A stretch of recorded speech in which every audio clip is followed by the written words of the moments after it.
ಅಖಾಡ big fat ವಿಶೇಷನ ಮತ್ತೆ ಮುಂದುವರಿಸ್ತಾ ಇದ್ದೀನಿ. ಆಗಲೇ ಒಂದು ಭವ್ಯ ಒಂದು ಮಾತು ಹೇಳ್ತಾ ಇದ್ರು ಸರ್. ಈ ಒಂದು ಬೆಂಗಳೂರು ಮರ್ಡರ್ ಅಂತ ಬಂದಾಗ ಇದು ಮೊದಲೇ ಇವರನ್ನು ಸಾಯಿಸಬೇಕು ಅಂತ ಪೂರ್ವ ನಿಗದಿಯಾಗಿ ಪ್ಲ್ಯಾನ್ ಮಾಡಿಕೊಂಡು ಮಾಡಿದಂಥ ಮರ್ಡರ್ ಅಂತ ನಾವು ಹೇಳೋಕ್ಕಾಗುತ್ತಾ? ಆಗಲ್ವಾ?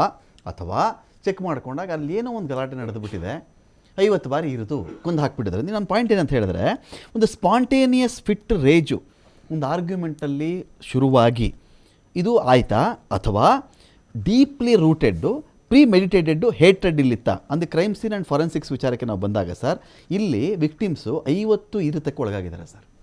ಈಗ ನಿಮ್ಮ ಅನುಭವದಲ್ಲಿ ಬಲವಾಗಿ ಎಷ್ಟೊಂದು ಸಲ ಸಾಯಿಸಿರ್ತಾರಲ್ಲ ಸರ್, ಚಾಕು ಚುಚ್ಚಿರ್ತಾರೆ, ಇಡೀ ಬಾಡಿನ ಜರಡಿ ಮಾಡಿಬಿಟ್ಟಿರ್ತಾರೆ. Probably if I am not wrong Jayaraj murder ನಾನು ನಿಮ್ಮನ್ನೇ ಒಂದು ಸಲ ಕೇಳಿದ್ದೆ ಅನ್ಸುತ್ತೆ. ನೋಡಿದ ಭೀಕರ ಮರ್ಡ್ರೆ ಜಯರಾಜ್ದು ಇಡೀ ದೇಹ ಜರಡಿ ಮಾಡಿಬಿಟ್ಟಿದ್ರು ರಮಾಕಾಂತ್ ಅಂತ. ನಂತರ ಇಡೀ ದೇಹ ಜರಡಿ ಆಗಿಬಿಟ್ಟಿತ್ತು. ಅಂದರೆ 1 ಗುಂಡಿಗೆ ಸಾಯ್ಬೋದು ಮನುಷ್ಯ, 2 ಗುಂಡಿಗೂ ಸಾಯ್ಬೋದು, 3 ಗುಂಡಿಗೆ ಮ್ಯಾಗೆ ಸತ್ತೋಗ್ಬೋದು ಅವನು. ಆದರೆ ಆ ತೃಪ್ತಿ ಇರಲ್ವಲ್ಲ, ಇವನು ಸತ್ಯ ಅಪ್ಪಿತಪ್ಪಿನೂ ಬದುಕಬಾರ್ದು ಇವನು ಅಂಥೇಳಿ. ಈ 50 ಬಾರಿ ಇರ್ತಕ್ಕೆ ಒಳಗಾದಾಗ ಒಂದು ಮಗಳೇ ಹಿಂಗೆ ಕೊಲ್ಲಬೇಕು ಅಂದಾಗ ಫ್ರಸ್ಟ್ರೇಷನ್ನ, ಇದು ಪ್ಲಾನಾ, ಅಥವಾ ನನಗೆ ಒನ್ಸ್ ಫಾರ್ ಆಲ್ ಮುಗಿದು ಹೋಗ್ಬಿಡ್ಲಿ ಅನ್ನೋದಾ? ನೋಡಿ ರಮಾಕಾಂತ್, ನಾವು ಹಲವಾರು ಇಂಥ ಕೇಸಸ್ಗಳು ನೋಡಿದ್ದೀವಿ. ಓಕೆ, ಇದೇ ಥರನೇ ನಾನು ಜಯನಗರದಲ್ಲಿ ಇನ್ಸ್ಪೆಕ್ಟರ್ ಆಗಿದ್ದಾಗ ತಿಲಕ್ ನಗರ ಪೊಲೀಸ್ ಸ್ಟೇಷನಲ್ಲಿ 3 ಮರ್ಡರ್ಗಳಾಗಿತ್ತು. ತಾಯಿ ಆಮೇಲೆ ಅಕ್ಕ ತಂಗಿದಿರು ಇಬ್ಬರು. ಅವ್ರ ತಾಯಿ ಅದೇ ನಮ್ಮ ಜಯನಗರ ಜನರಲ್ ಹಾಸ್ಪಿಟ್ಲ್ ಪಕ್ಕ ಹಿಂದಿನ ಕಾಂಪೌಂಡಲ್ಲೇ ಮನೆ ಇತ್ತು. ಎಲ್ಲ ಕೇಸ್ ನಡೀತಾ ಇತ್ತು, ಎಲ್ಲ ಆಗಿತ್ತು, ಎಲ್ಲ ಸುತ್ತಕೊಂಡಿದ್ರು. ನಮ್ಮ ಬಿದಿರಿ ಸಾಹೇಬರು ಬಂದರು, ಎವ್ರಿಬಡಿ ಬಂದರು, ಎಲ್ಲ ನೋಡ್ತಾಯಿದ್ರು. ನೋಡಿ ಎಲ್ಲ ಹೋಗ್ತಾಯಿದ್ರು. ಆಮೇಲೆ ಅಲ್ಲಿ ಕ್ರಿಕೆಟ್ ಬ್ಯಾಟ್ಗಳು ಬಿದ್ದಿತ್ತು ಹಳೆದು. ಆಮೇಲೆ ಇನ್ನೇನೋ ಯಾರೋ ಹುಡುಗರಾಡಿರೋದು ವಿಕೆಟ್ಗಳಿತ್ತು. ಎಲ್ಲ ಇದರಲ್ಲಿ ಹೊಡೆದಿದ್ದಾರಾ, ಅದರಲ್ಲಿ ಹೊಡೆದಿದ್ದಾರಾ, ಎಲ್ಲ ಇದು ಮಾಡಿದ್ದಾರೆ, ಎಲ್ಲ ಆಯಿತು. ಕೊನೆಗೆ ಏನಿದು ಕತೆ ಇದು ಅಂತ ಹೇಳ್ಬಿಟ್ಟು ಅಂತೇಳಿ ಭಾಳ ಹುಷಾರಾಗಿ ನಾನು ಎಂಟ್ರಿ ತೊಗೊಂಡು, ಅಷ್ಟೊತ್ತಿಗಾಗಲೇ ನಾನು ಕೋರ್ಟಲ್ಲಿದ್ದು ಸ್ವಲ್ಪ ಲೇಟ್ ಆಗಿತ್ತು, ಒಳಗಡೆಗೆ ಹೋದೆ. ಅಷ್ಟೊತ್ತಿಗಾಗಲೇ ಬಾಡಿಗಳೆಲ್ಲ ಶಿಫ್ಟ್ ಮಾಡಿಬಿಟ್ಟಿದ್ರು, ಹೊಟ್ಟೋಗ್ಬಿಟ್ಟಿತ್ತು. ನಾನು ಅಷ್ಟೊತ್ತಿಗೆ ಎಂಟ್ರಿ ಕೊಟ್ಟೆ. ಕೊಟ್ಟಾದ್ಮೇಲೆ ಎಲ್ಲ ಒಂದು ಕಡೆಯಿಂದ ನೋಡ್ಕೊಂಡು ಹೋದರೆ ಒಂದು ಚೊಂಬೊಳಗಡೆ ಒಂದು ತೆಂಗಿನಕಾಯಿ ಇತ್ತು, ಅದು ತೇಲ್ತಾ ಇತ್ತು. ಆ ತೆಂಗಿನಕಾಯಿನ ಮೂಲೆ ಇರ್ತದಲ್ಲ, ಆ ಮೂಲೆಯಲ್ಲಿ ರಕ್ತ ಇತ್ತು. ತೆಂಗಿನಕಾಯಿ ಅವಾಗ ನೋಡಿದೆ, ಅದ್ರಲ್ಲಿ ಬ್ಲಡ್ ಇತ್ತು.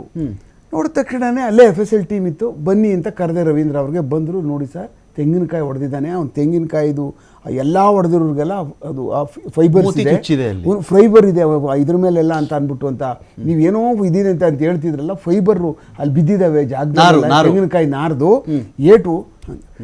ಇವ್ನು ಅವ್ನ ಫ್ಯಾಮಿಲಿಯವ್ರ ಪರಿಚಯ ಇದ್ರು. ಅವ್ರಿಗೆ ಬಂದ ಒಳಗಡೆ ದುಡ್ಡು ಡ್ರಾ ಆಗಿತ್ತು, ಚೀಟಿ ನಡೆದಿತ್ತು, ಅದನ್ನ ಎತ್ಕೊಂಡು ಹೋಗ್ಬೇಕು, ಎದುರಿಸ್ಬಿಟ್ಟು ಅಂತ ಹೇಳ್ಬಿಟ್ಟು ಅಂತೇಳಿ ಅಜ್ಜಿನ ಒಳಗೆ ಕೂಡಾಕ್ಬಿಟ್ಟು ಎತ್ಕೊಂಡು ಹೋಗ್ಬೇಕು ಅಂದ್ಕೊಂಡು ಬಂದ.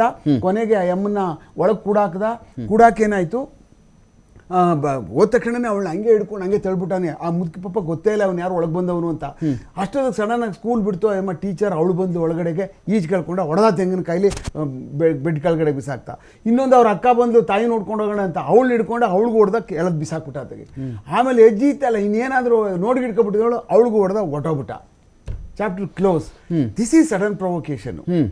ಅವನ ಇಂಟೆನ್ಷನ್ ಇಲ್ಲ, ಅವನೇನು ವೆಪನ್ ಕ್ಯಾರಿ ಮಾಡಲಿಲ್ಲ, ಏನೂ ಇಲ್ಲ, ಎಂಥದ್ದಿಲ್ಲ. ಕೈಗೆ ಏನು ಸಿಕ್ತೋ ಅದನ್ನೇ ವೆಪನ್ ಆಗಿ ಮಾಡ್ಕೊಬಿಟ್ಟು ಏನಪ್ಪ ಹಿಂಗೆ ಆಗೋಯ್ತಲ್ಲ, ಬಂದು ನಾಳೆ ದಿವಸ ಸಿಗಿಸ್ಬಿಡ್ತಾರೆ ಅಂತ ಅನ್ನುವಂಥದ್ದು.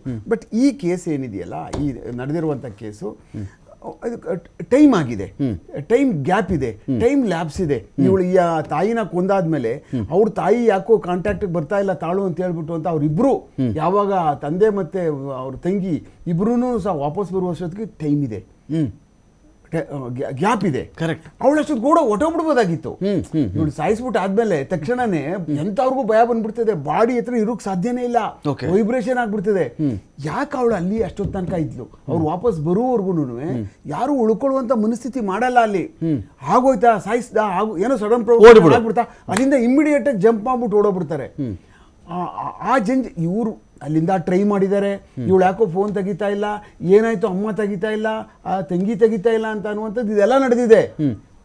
ಅಂದ್ರೆ ಸತ್ತಾದ್ಮೇಲೂ ಅವಳು ಅವ್ರ ತಾಯಿನ ಕೊಂದಾಕಾದ್ಮೇಲೂ ಅವ್ರು ಯಾಕೆ ಅಲ್ಲಿದ್ರು ಅಂತ ಅನ್ನುವಂಥದ್ದು, ಕಾರಣ ಯಾಕೆ, ಏನಕ್ಕಿದ್ರು, ಅದನ್ನ ನಾವು ಬಹಳ ಇಂಪಾರ್ಟೆಂಟ್ ಇದು ಆಸ್ಪೆಕ್ಟ್, ಅದನ್ನ ಇಂಟ್ರಾಗೇಷನ್ ಅಲ್ಲಿ ನಾವು ಸರಿಯಾಗಿ ಅದು ತಿಳ್ಕೊಳ್ಳುವಂತ ಕೆಲಸ ಮಾಡಬೇಕು.